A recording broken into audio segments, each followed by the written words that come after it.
les aides financières en cas de perte d'autonomie, la première grande aide principale qu'il faut connaître, c'est l'APA, l'allocation personnalisée d'autonomie.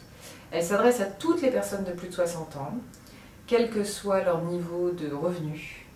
Elle est universelle, elle se demande auprès du département et concrètement, elle va venir apporter un montant d'aide entre 500 €, 600, 700, ça va dépendre du niveau de besoin d'aide. Ce niveau, il se calcule sur une grille qui s'appelle la grille Agir. Quand on est évalué dans les niveaux de 1 à 4, 1 c'est le niveau qui a le plus besoin d'aide, donc c'est le niveau qui aura le plus d'aide financière. 4 c'est celui qui est le moins handicapant, celui sur lequel les incapacités sont les moins grandes et donc le nombre d'aides et le forfait APA sera moindre. Il y a quand même un ticket modérateur, hein. Donc selon les revenus des gens, l'APA sera amoindrie, la personne participera à l'APA en fonction de ses revenus. Néanmoins, tout le monde a le droit à l'APA.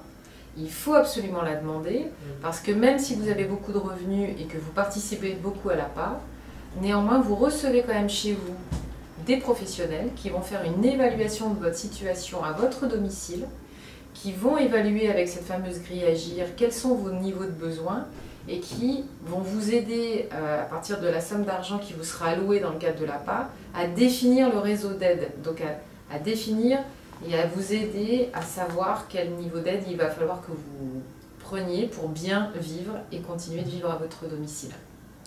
Voilà, si vous avez moins de 60 ans, il existe une autre aide qui s'appelle la prestation de compensation du handicap, PCH, qui se demande, elle, à la maison départementale des personnes handicapées. Donc ça, c'est les aides principales.